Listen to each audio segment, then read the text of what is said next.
Hi there, my name is Victoria Bowler, and today I am thrilled to be sharing this conversation that I got to have with my friend Matthew Stensrud. Matthew is an extremely accomplished music teacher and music teacher educator. I'll add his bio to the description if you are watching on YouTube, and I'll also add it to the show notes if you are listening to this on your podcast player. For the purposes of our conversation, though, I wanted to talk to Matthew because he wears the hats of both Responsive Classroom and the Orff Schulwerk. He was on the team of contributors to the resource that I'm sure many of us already have, which is Responsive Classroom for Music, Art, PE, and other special areas. Matthew could teach us so much about so many different topics in music education, but I wanted to focus our conversation on the first weeks of school and how we can start classes off so that they are musical and active and creative, but still orderly and functional. So I think you are going to really enjoy my conversation with Matthew Stensrud.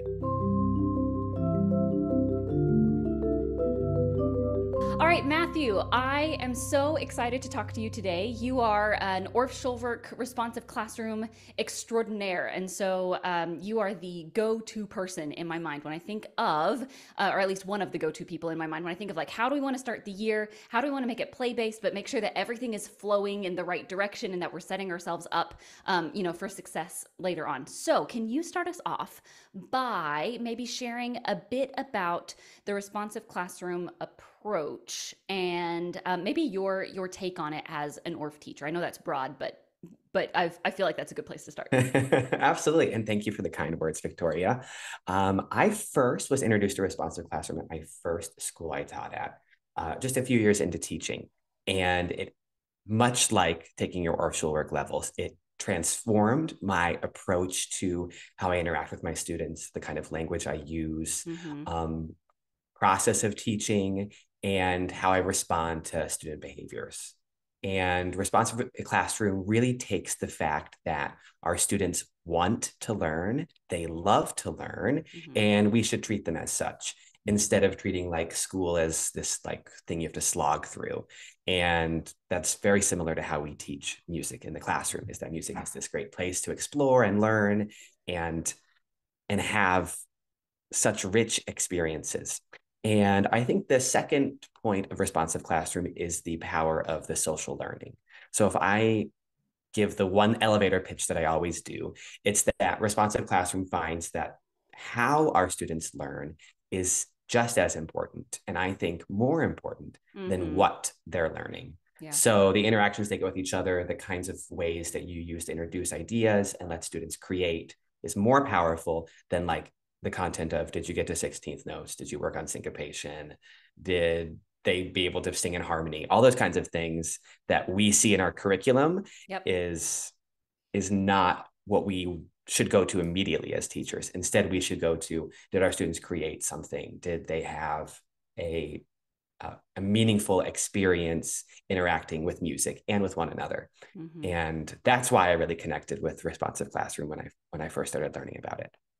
Yeah, there's so much connection between that and then what we hope, what we strive for, at least in our teaching as music teachers. So you talked about some of the big pillars of responsive classroom have to do with student behaviors and how we approach that. And it's kind of like the most generous interpretation of a student's off-task behavior. And I think that's really important because that changes the way that we ourselves go throughout our days, right? Like looking for like a best case, kind of again, like the most generous interpretation, as opposed to all these kids are bouncing off the walls, they're trying to make my life difficult, right? Like it changes the way we approach the classroom. And then the second thing you said is that the social learning is the most important piece, far beyond anything that we can memorize by rote, far beyond any musical skill that we could develop, like reading or writing or even improvising, because you can have a class where you're like, all right, friends, today we're going to improvise. 1, 2, 3, go. It's a solo thing. I haven't prepped you for it. And it's a really poor experience for everyone. So it's not just about the musical skills, it's about how we are approaching those musical skills. Is that, do you think like another way to say it? Absolutely, yes. And that actually makes me think of a story that I was just reading in this book called The Power of Our Words, Mm. and by Paula Denton. And she recaps a situation where there was this student who was bullying other kids in her classroom. And most teachers would just yell at the student and say, stop bullying or don't do this, which is how we would oftentimes respond to misbehavior, but it Yeah. wasn't making a difference. And instead, she pulled the kid aside when there was a time to speak after class and was like, I noticed this has happened. I noticed that there are some disagreements or some heated situations you have with your classmate. Would you tell me more about it? And she Ooh. said the kid's body language changed and they reacted like, you want me to talk to you about my perspective? And that was like an eye-opening moment, I think, for that kid. And it was like a long process. That doesn't mean it solves everything immediately, but it opens the door to building trust, and it opens the door to the fact that the student realizes that you're there for them. Mm-hmm. Um, and that misbehavior, quote unquote, isn't just purposeful. It's happening because all of these other layers that students have. And when we recognize that, I think we can be better teachers. Yeah, I think one of the beautiful things that responsive classroom does, very purposefully, it looks at behavior as like the very tip of the iceberg. Or another way to think of it is like behavior is the window into something that's happening inside the student's brain, inside the student's body, that we have no idea. And if we just take our perspective of this kid is willfully, intentionally trying to bring the class down, et cetera, that brings the whole vibe of the class down. And that's when we end up kind of nagging students and spending our time, calling kids out and everything like that. One of the Mm-hmm. things, though, Matthew, that I think is so hard with this, though, is are you saying that in the responsive classroom approach, if a kid is like, let's call it bullying, even though that could mean a myriad of different things. But let's say that students are doing their social interaction, their group work, and they're being creative. And I have one kid who is like using their words in a really not uplifting way. Is the responsive classroom approach then to say, well, there's more going on to the story, I better not intervene? Not quite that, I would say. Ah, I think okay. there's more going on in the story. Let's intervene to learn more. I Yes. think maybe so. I would change that, the way you phrase that question. And you probably know that. And um, so responding to misbehavior is important, but it's finding ways to do it that don't shame the student.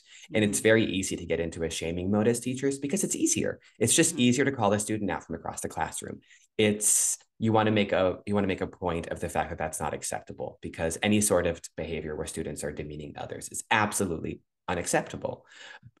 It's just trying to learn more so we as teachers can help that student work through it. Mm-hmm. And sometimes we feel like we don't have the tools to do that. And I think responsive classroom helps us a bit with that. It encourages, it encourages like quiet conversations. It encourages clear language that doesn't change our tone as teachers. Mm-hmm. So if a student's doing that, is doing something I always remind teachers to do this a 3-step process, which is a kind of like firm stop to a behavior. So if a student's messing around on the xylophones or is saying something rude, I will just go over them and I'll say, stop. And you wait a moment, and that's like the follow through period, which is Mm-hmm. the second step. So you have to make sure they actually stop. And you have to make sure that whatever behavior is occurring pauses for a moment. Mm-hmm. And then the third step is to use like a redirect. And it might be something like, we use positive language when we're talking with our classmates and Mm-hmm. making decisions, or our hands are in our lap while we wait before we play the instruments. So then it's not saying like what not to do, it's saying what the student should be doing. And for the vast majority of our students, that kind of small little 3-step process will be Yep. enough in the moment. Not always, not for our student, not for everyone, but it's definitely a good starting place. And I think it encourages the students to take self-control of their own behavior and doesn't shame them too much either. Yeah. Yeah, absolutely. Like reserving the or preserving the humanity of everyone involved in the interaction is so huge because if we jump into it with the mentality of it's me versus you, it's me versus this kid, right? That sets the stage for the kid to go home and ruminate about that interaction and then come back with more energy in the next class to continue feeling like kind of misunderstood. You use the word shame, yes, and I think it creates a spiral that's really difficult to get out of. So this three-step Mm-hmm. process that you're talking about, if we can catch those small behaviors, right? Like the messing around on the xylophone, totally normal, totally expected of students, and we don't need to escalate it to a 10, right? When it could be just like this very simple process. I think that's huge. Yeah, absolutely. And then you try to have like a positive interaction later. Mm, So the students are lining up and I might walk over to the student and say, I noticed after we spoke earlier, you did a really great yeah. job of not just like you Yep. did a great job, you did a great job of keeping your hands to yourself, working respectfully with your classmates, and that led to a, a really beautiful sharing that you did with Mm-hmm. your small group or something like that. So then Mm-hmm. they're honing in on those experiences and like, okay, because I had that self-control, it led to this great outcome. And you want students to make those connections. So then Yep. instead of ruminating on what you just said, they ruminate on, okay, I made that choice and then I had this positive experience kind of Mm-hmm. rumination instead. Yeah, you get to, it's so exciting. You get to kind of rewrite the story together because it also changes the story that we tell ourselves when we go home, right? And we're talking to our partner, our spouse, our dog, whoever's at home with us. The story can be like, let me tell you about a time where there is like a flow in an interaction and then it kind of blossomed into a really nice experience, as opposed to, let me tell you about a time where a kid was again like trying to make my life difficult or something like that. We rewrite the story ourselves, and that changes the energy that we show up to class with in the future, especially with that student. Mm-hmm, most definitely. And I love that flow that you just used because orchestral work is all about this like beautiful river that flows and then Yes. leads to this, magical place, which doesn't Mm-hmm. happen every class, but sometimes when it happens, it's really wonderful. Yeah, that's a great thing to say as well, Matthew. And you've already said it, that this is a process, right? So, what you've given us with those 3 steps, that's not like a quick fix to solve every classroom management thing. That's a strategy that we will use probably every single class, right? Yeah, for Because it's sure. normal for kids to push boundaries. Can we shift gears and talk? Because you make this sound so beautiful and you make this sound so simple, but there are probably some things that we can do if we're going if I want to go like 0 to responsive classroom. What are some things that I can do toward the beginning of the year Mm-hmm. to kind of set kids up for success? Because it's not all on the teacher just to not yell at kids. There are probably some more concrete things that we can do to help everyone. You know what I mean? Definitely. And when you mentioned this idea of students want to push back and like figure out their boundaries, that is especially true at the beginning of the year. Okay. So, how do we address that? Well, I think one of the most important things is simply how you start your class. And I really put so much energy into the first interaction I have with a class of students because that's going to set the tone for the rest of the year. Um, so, if my intention is that I want students to walk in quietly and they mirror me and we do some body percussion, which is generally how my classes start. And maybe there's recorded music and maybe there isn't. And then it leads to a message that the students read on the board. And then maybe they have a little think, pair, share. And then it leads to a musical experience after that. Then I do that on the very first day. I don't, and I think some teachers, they have these like mentality that the first day is a different day. They come in and Yeah. you talk about the rules and it's like a different kind of sense. But Uh-huh. instead, my first day is exactly how I want the classes to normally be because the kids are a little on edge and they're curious for what's going to happen. So they're coming in a little bit tentatively. We're making some body percussion. We go straight to a message on the board. They have a little chance to talk with one another. And the message might say, "What do you notice in the room?" Because it's getting them acquainted with the space. So I'm getting to build in what I want them to learn Hmm. um, without changing my flow of how I want every class to go. And I think that that's like one of the things I wanted to share the most Yeah. is to make sure that first class is really a model for how you want the rest of the year to be. So I Mm-hmm. hope that's a good first takeaway to consider. Absolutely. Yes. Yeah. And so just to reiterate what you're saying the first class is the setup for all the other interactions we're going to have. But even within that first class, it's the first moments of that first class, right? I would imagine that you are doing a lot of this non-verbally in terms of like the mirroring or the body percussion. I would imagine you don't have too much verbal directions there. Is that true? Absolutely. And I think what's great about both orchestral work and a responsive classroom is the clarity in language. So Mm, the students are at the door, and I open the door and say, "What if you could follow and do as exactly as I do?"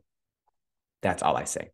And they follow me for a good 4 or 5 minutes, and it's just kind of figuring it out together. And there's a little bit of whispering for the new students, or the students who already know me are like, yep. "Great, we know exactly what to expect." Yep. And then I'll slowly sit down, and I might say, "Raise your hand if you're ready to lead the message on the board." And some students will raise their hand. I'll find one student, they'll lead the message on the board. If it's a new class, I'll go over to the board and say, "Read Mm-hmm. the message with me." So again, it's one sentence that's used to Mm-hmm. then get to the next step. The same thing after the message. The message has a question in it. "What do you notice in the room?" And then I'll say, "Turn to a shoulder partner or trio Mm-hmm. and share what you notice about the room." And then it's the same thing. And sometimes in the first class, I'll wait till the kind of discussion dies down because it's the first day. But Yeah. sometimes, if you want to be really clear, I might change that sentence a bit and say, "Turn to a shoulder partner or trio and share what you notice about the room. When you hear the chime, Mm-hmm. finish your sentence and turn back to me." So Yep. I'm setting it up for success in clear sentences. And Yep. I think it's really easy for teachers to just like talk for a really long time and explain things when really that's all that was needed. Yeah, absolutely. Two things that really stick out to me about that. Number one, you did not have a procedure of, okay, music friends, when you here's our first rule. When you hear this chime, you need to be quiet. Let's all practice that together. Here's the chime. The chime signal is just embedded in the other piece that's really important to you, which is that social interaction, right? So it's not like these things are not siloed separately. And I think sometimes for the sake of clarity, my hand's right up there with everybody else, but sometimes for the sake of clarity, I think we want to silo, like, here are the rules about this. Now, here are the rules about this, and there are consequences for this, up, up, up, up. But you are just interweaving it into the procedure itself, and it changes the tone so much. That's a really powerful notice, Victoria. And I think that doesn't mean that you don't practice those things, because Yes. maybe you play the chime and a couple of weeks later it doesn't work so well. And then Yeah. you just say, "I noticed that we were still talking after the chime. Let's Mm-hmm. practice that again." And Mm-hmm. so you just go straight into doing that. But Mm-hmm.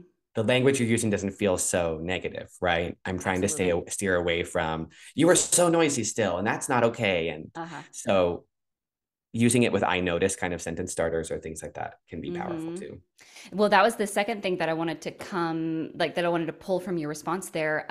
One of my favorite phrases for classroom management is, "You're not in trouble. Let's try again."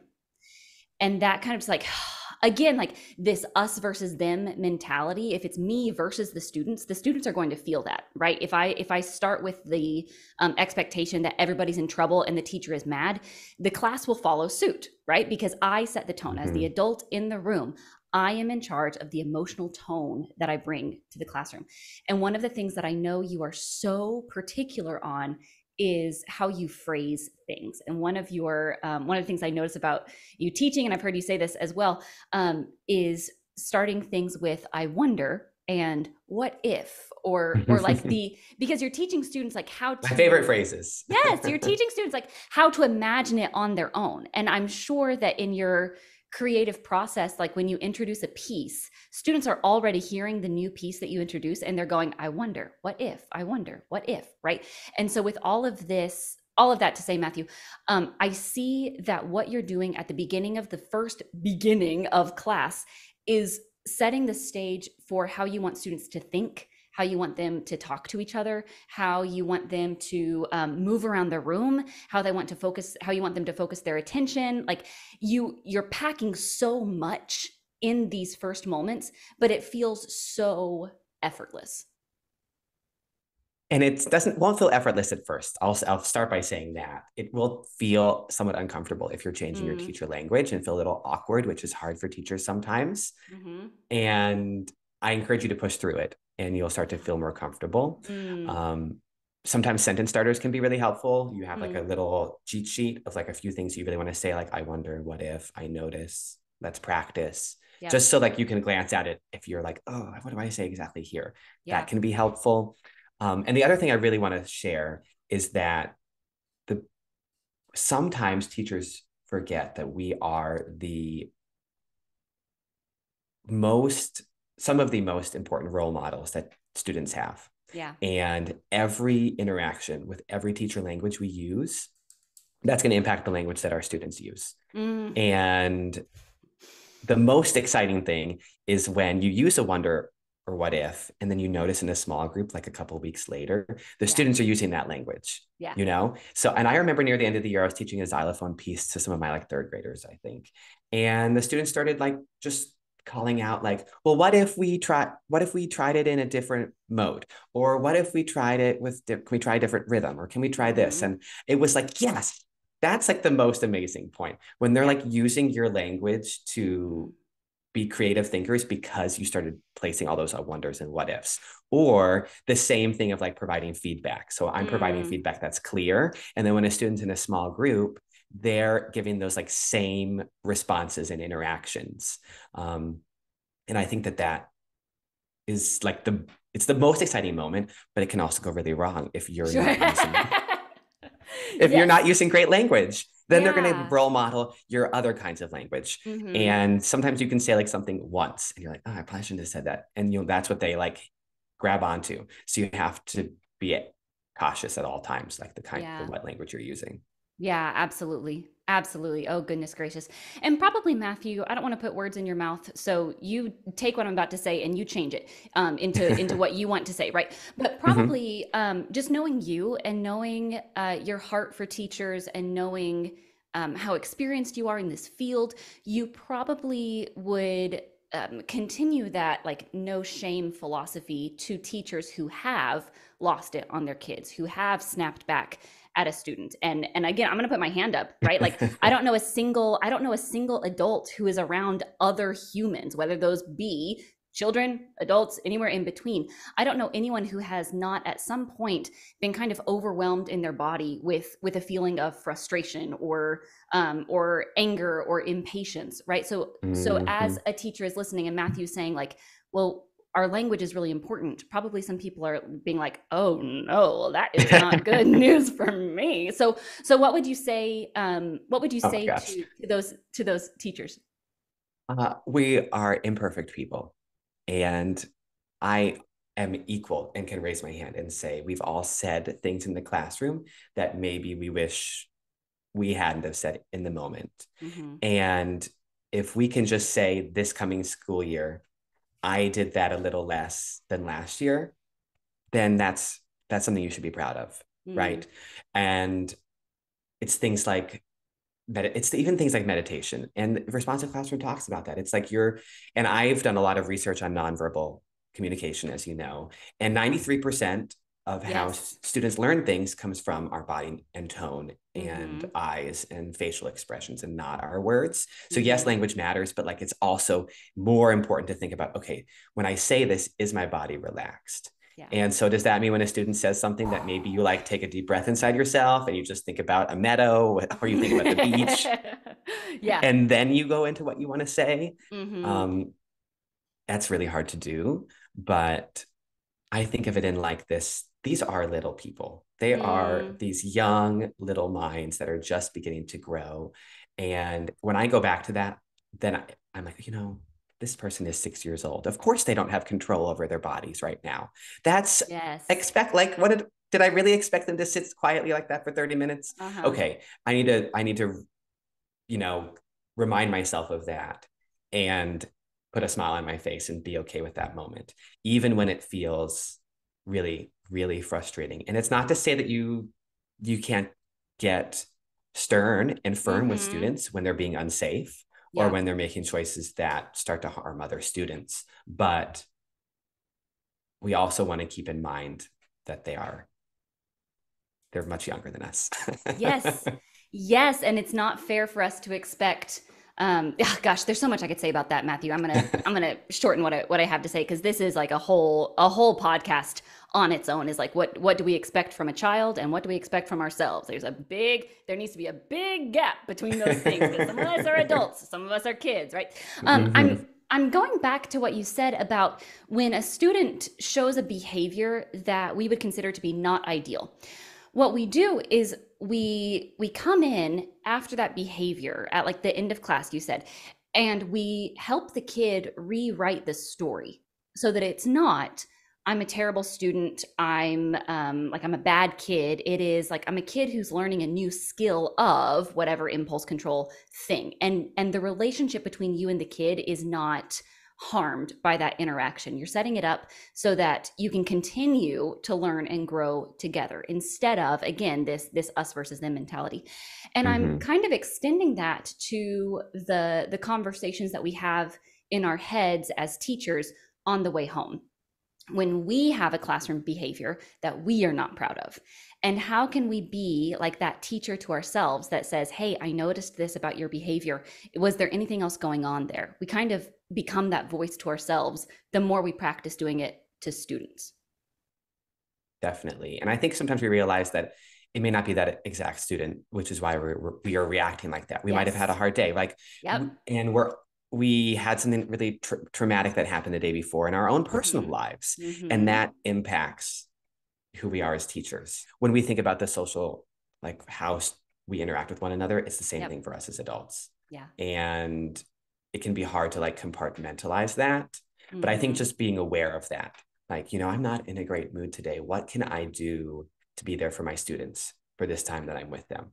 And maybe it means Yes. I change my lesson and I'm spontaneous and I'm like, this lesson is going to be too much for my own capacity. So Yep. instead, I'm going to do this, stone passing game, because that's going to be fun and it's going to be a little more lighthearted. Mm-hmm. And the students are still going to have a great time, and I'm also going to have a great time. And I think a lot of what you talk about a lot and what other teachers talk about is like maintaining our own self-preservation of like Woo!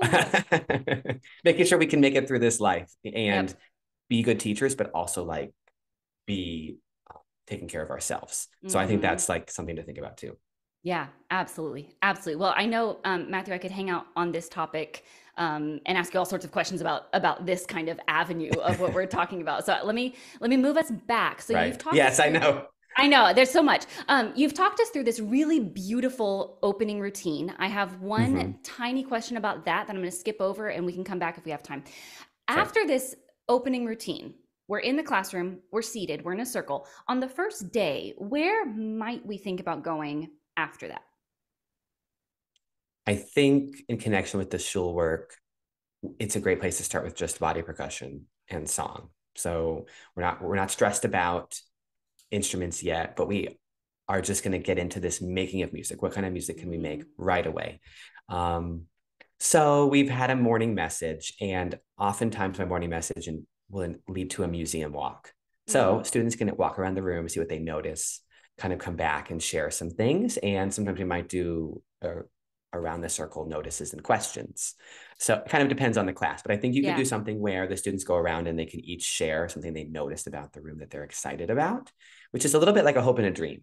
Yeah. And hopes and dreams is a great way to start the school year. But how do we do it in the music room? Well, they can just go around the room and share something that they're excited to play, or something that they notice that they want to learn more about. That's a quick hopes and dreams thing. You can take a few notes as a teacher. You can just make some mental notes. And then after that kind of like social experience, we might just go straight into some body percussion. And that could be seated or standing up. And then it might lead to a speech piece or a simple song or a call and response kind of piece. Mm-hmm. And then there's probably not much left to do when your class is up. I would say if you have time, you can do a kind of creative interaction with a partner. And Hmm. that's when students turn to a partner. So like, let's say you're learning a speech piece, and then there's a B section where they can make their own body percussion.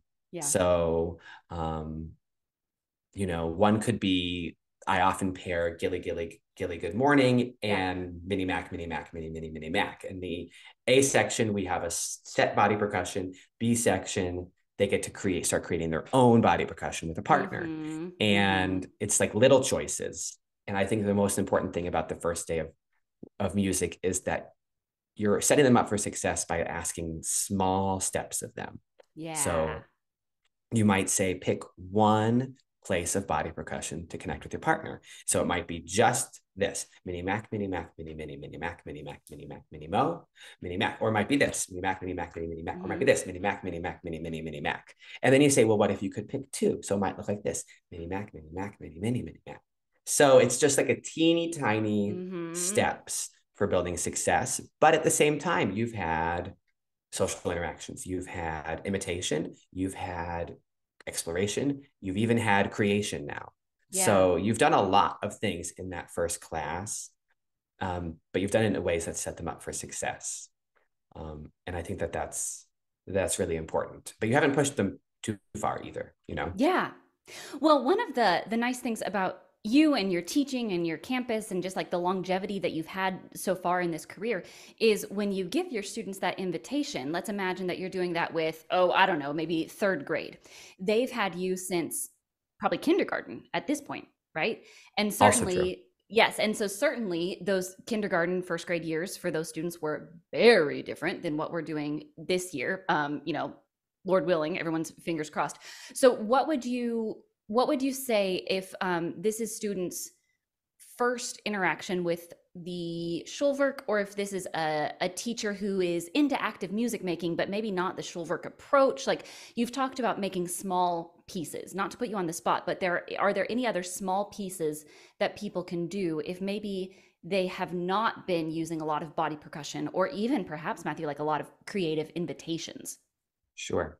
I think the biggest advice is to have it be a little more teacher guided as opposed to student centered. Uh-huh. So you want to always move towards student centered from teacher Yep. guided. But Yep. the difference might be instead of turning toward a partner, you're just going to make a group, you're going to make a class body percussion piece. So Right. you might say, okay, we have the choices of padding, clapping, snapping, tapping our Mm-hmm. nose, tapping our head, Mm-hmm. tapping our shoulders. Which one should we do? Yep. And then the class picks one. Okay. And then, okay, we can add another one. Which one should we add next? Who has an idea? So you're Mm-hmm. beginning this idea of creation, but really it's very teacher guided. Yeah. And don't worry about having the students create their own things yet. And Mm-hmm. that will be something that you can start to move toward in the first like 9 weeks or so of the Absolutely. of the learning. Okay, so you are saying that even if my first creative invitation is not, all right, after our morning message, we're going to split into groups of 3 and everybody creates a rondo form on instruments and then we share out, right? It's probably not going to be that. It's going to be something that's Yeah. still creative, but more teacher guided. Is that right? Yeah. When we do eventually get toward this place where we want to create in small groups with our students, I think teachers often just like set them free Yes. with very few limitations, which is too challenging, way too Yeah. challenging. And Yep. the other thing I always think about is students have most success in being in groups the size of their grade level plus one. So if you're in Uh-huh. first grade, you can work with one other person. If you're in second grade, you can maybe be in a trio, but Mm-hmm. that's the max. Do Yep. not expect second graders to get in a quartet and be successful. They will not. Right. So, and it just feels so natural to say, okay, now get in groups of 4. Not Right. with our 7-year-olds. They will not be ready. Mm-hmm. Or what I've done before, which is just get in a group. And then I say, why are we not making any progress on this project? Why is my class full of fighting second graders? And it's like, Victoria, you did not give them enough parameters, right? So I think when you hear about, like Matthew, when I listen to you talk and you're like, students are creative and let kids be their own composer. And I'm like, okay, great. Here's rhythm sticks. Everybody go. Right. And you're like, no, let's bring it in, bring it in. And so that's very helpful.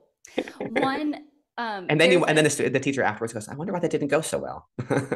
and then we're gonna yell at the students, right? We're like, you guys are acting wild and crazy. You guys are like, no one taught you how to behave. Your mama didn't raise you right. Whatever it is that we want to jump to.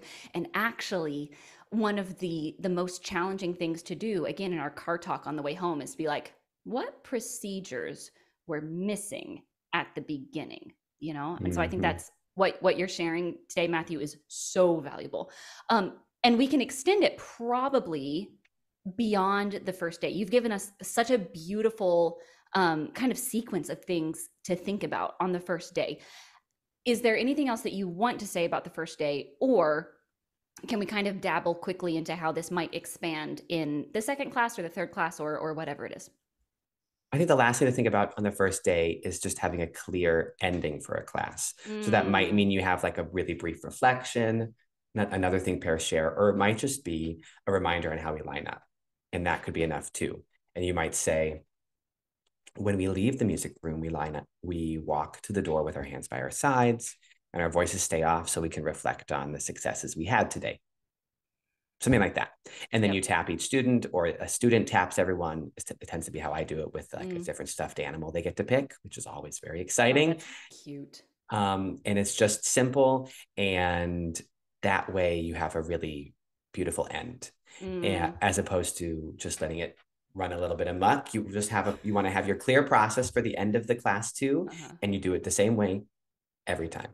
And students love the idea of they know what to expect. So if they know Mm, what to expect when they come into the music room and how they leave the music room, they can focus their energy on the learning that happens mm-hmm, in the middle of the class, mm-hmm. as opposed to they're not sure what to get when you come in. So their sense of sense of risk is a little Yes. heightened, like they're just a little more on edge. And I think sometimes we forget about that. So that's why I always have the same entrance and exit procedures from the first day until the last day of school. Oh, that is so valuable. Yes. I would imagine that you are adjusting that closing meeting or that closing time by grade level. Do you want to give us a sense of how we might think of making some of those changes? Or do you have the same one, K5? It's definitely a little different. So for the youngest students, I'll line them up, especially at the beginning of the year, and we Mm. move toward having them be able to line each other up. Woo, that's a And whole thing. because that can be a lot and Mm-hmm. for our youngest friends. And the space between having each of them line up is a little longer, so you need to have Yeah. more time. It just takes them longer to line up. Yep. And I will usually give the reflection, like I noticed we had success today because we did this, Yeah. as opposed to maybe giving a moment for silent reflection for our older students. Take a moment Mm. to think to yourself something successful and something you want to work on for next time. The fourth graders can think of that on their own. Um, and then they can line up on their own right away. They Yeah. don't need as much guidance from me. And I try to move toward, by the end of the year, just having them all line up without any sort of tapping. Mm. Like, let's see if we can all line up while thinking about our reflection silently to ourselves. And sometimes that means let's go back and practice afterward. But I Yeah. try to get them kind of prepared for middle school because that's what's going to happen when they leave me. So that's That's something to such a kind of great think about point. too. Yeah. Yeah. And same thing, like if you say, all right, please line up quietly, the chances of kids lining up quietly is very, very low. Right. And then we can say, again, it's because students are willfully misbehaving, or it might be because we have not had a consistent lining up routine from the first day of school. And now it's the beginning of May. Right. And we're still not lining up quietly. Right. And then again, like the invitation to us, and I want to raise my hand with everyone else, the invitation to us is to think, what scaffolds could I put in place so that students know my expectation and they've been set up to succeed instead of set up to flop by me just saying, go line up quietly, you know? Most definitely. And that makes me think of reminding language, because there's three Ah, types of responsive classroom language: reinforcing, reminding, redirecting. I mm-hmm. talked about the redirect already. Reminding is the kind of language of who remembers how we line up. Yeah. And so then students will share. And it's not me saying, okay, here are the rules for lining up. Instead, who remembers how we line up? Someone says, oh, well, we keep our hands to ourselves. Oh, well, we keep our voices at a whisper. Maybe that's the Mm-hmm. expectation you've set. Yeah. Oh, we try to reflect on a success we had today. So then the students are popcorning out Mm, the reminders for themselves, yep. as opposed to you as the teacher saying them, or you just saying like, do it quietly, but you didn't really go into enough of the detail and set the Yeah. stage for it to be successful. That's huge. That's huge. Yeah, there's a whole world of peace as a teacher in what you just said. Like I don't have to be the one telling every single student every single thing to do, right? Like let's have higher expectations of our students because they are capable of performing at the level that we are requesting of them. If we can be kind of that helpful teacher guide to kind of scaffold them there. Mm-hmm. Mm-hmm. Great, great. Definitely. Anything else as we're wrapping up here? If we think about how we might expand this in the next weeks of school, what are your thoughts on maybe some next steps from this? Yeah. Next steps, I think the biggest goal is to move from teacher guided to student led, Mm-hmm. student centered, student led. So, what are the small steps in your process you can do that give students more autonomy and more authority in your classroom? Mm-hmm. Maybe it's the older kids eventually get to lead the line into the room, which is what I do near the end, which is what I do. So the students can lead it. And will be some challenges when you do that, so be prepared. Yeah. And I have students lead the message, and students start to do more partner and small group experiences. So I always think of that as like the biggest social goal, right? Mm, And when we talk about the social curriculum is as important as the academic curriculum, I'm really thinking about where can students have more leadership opportunities in the space they don't currently have. So I think that's the biggest goal for what you can yeah. accomplish of the first 6 weeks is moving toward that as in small steps. Mm-hmm. And the other is just making sure that each and every time that they come to your classroom, you're making music and Yeah. having fun. And Yeah. I tell myself, okay, did we sing? Yes. Did we do speech? Yes. Did we dance? Yes. Did we do something playful? Yes. But if you're telling yourself, gosh, I only did one of those, I only did one of those again, I only did one of those again, then Mm-hmm. it probably means that you want to reflect a little bit on, is there too much teacher talk? Yeah. Is there, what's limiting the student experiences, Mm, and making sure you're just giving them a wide variety of opportunities in your space. yeah. Oh gosh, that's so beautiful. Okay, Matthew, help me wrap this up by thinking about. I know you've talked about it and we've talked around it, but give me a list of procedures that I might want to have in place or that I might want to start working with students on in these first weeks, just to make everything. Because what you've talked about, Matthew, is again, it's just so beautiful, and in my mind, everything flows and it clicks into place. But I know that I'm going to sit down and be like, okay, now hang on. Now, wait a minute. What now? Right. So help me with kind of a list of things. Not that every procedure has to be the same way that Matthew does, right? But kind of generally speaking, what are procedures that we need to have at the forefront of our mind as we go forth into the beginning of the year? Mm-hmm. Sure. Entrance. So you have a plan for how students enter your space, Mm-hmm. and you're consistent with that. Mm, The gathering kind of space, gathering what's come next. So you want to tell yourself, okay, am I going to do a morning message, which is what I do every time, or something different that's consistent, like a welcome song yeah. or a question that's on the board, whatever it might be. So that's the next procedure you want to have in place. And then as you start expanding things, you want to have clear processes for moving to the instruments, picking up instruments, all of those little things that are then going to happen next. And do it in the framework of responsive classroom language that then Mm, encourages students to create their own rules. mm, So I might be modeling how to pick up the hand drum and put it back down on the floor and say, what do you notice? And the students will say, I noticed you held it here. I noticed you didn't use your voice. I noticed you didn't play it. I noticed, and then they're creating the rules yeah. for this space. So you Yep. want to have little processes for that. And then that's kind of like interactive modeling, which is Yep. another aspect of responsive classroom. So you're thinking about how you're modeling it. You're creating sentence starters for yourself as a teacher. So you always have language to go back on. Mm, And you have a clear exit routine as well. So I think that covers a lot of responsive classroom: entering yeah. procedures, interactive modeling, teacher language, and how Yep. you're going to respond to student behaviors, um, and then exit routines as well. Is that Yes. kind of what you were looking for, I hope? Oh gosh, yes. That is fabulous. That's above and beyond anything that that I could hope for. Beautiful. Excellent.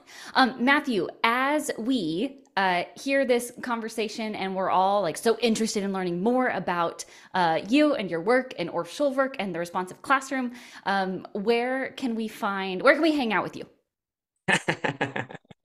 I love to hang out with people, so that sounds like a lot of fun. Well, I do have an Instagram, Mr. S. Orff, and then I also have a Patreon page. And on my Patreon page, I post different lessons weekly, and then I also host Zooms where teachers can connect with me and ask me questions. I have a Discord group that's Mm, also part of the Patreon page where people will just like pop on with questions and things like that. I'm actually really excited this summer because I'm doing like a not a book study, but like a book talk. So mm, I've read this book before, but I'm reading The Power of Our Words by Paula Denton. And then I'm giving like a 5-minute synopsis of each chapter on my Patreon page. So then all of my fellow friends don't have to read the book. They can just come listen to these quick little recaps mm-hmm. and have some good takeaways for the upcoming school year, which I think much like this conversation will hopefully be like a really grounded kind of way Mm. to feel comfortable jumping in to the year.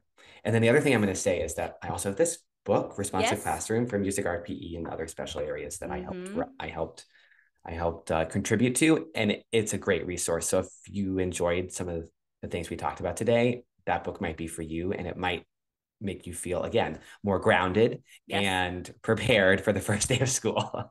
Absolutely. Yes. And I told you before we started that I told my new school director that I was interviewing you, and I said like I pointed to the book and I was like he was on the team that contributed to this book, and she was like, oh, that's the coolest thing ever. And I was like, I know he is a celebrity, and I'm gonna get everything that Oh I'll need for gosh. this year from him. So You are too, first of all, you were way too kind but thank you. And I do think it's a good resource. And there are things in it that are actually authentic to music teaching, which can be hard to find in mm, some of these books. yes. So that's what's really great about it is I actually helped write some of those sections as opposed to some non-music teacher who then tries to make this story that just doesn't make sense. So it is really helpful in that way. Yes, and when I think about that, what you just said, like with my Orff hat on, I'm like, oh gosh, how amazing that the person they found to help contribute to this is someone with the Schulwerk philosophy, right? Because what a beautiful pairing, don't you think?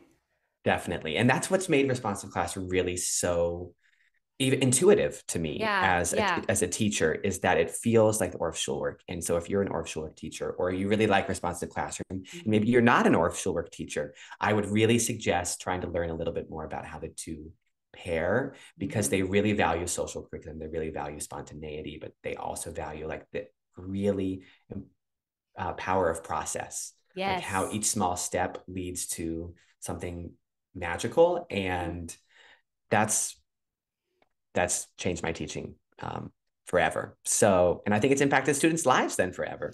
And so, if you want to learn more about one or the other, you absolutely should. Mm-hmm. Yep, yep. You said that's changed your approach as a teacher. It's changing your students, and I want to extend that it's changing other teachers, and it has a ripple effect on all of us. So thank you so much for the work you do in this space. Thank you for how you show up for yourself and your students, and for the rest of us. And thanks for having me here. And I can say the same about you, Victoria, because I know lots of teachers are learning so much from you and your book and all of the amazing things that you've been up to. So it's been great to chat with you.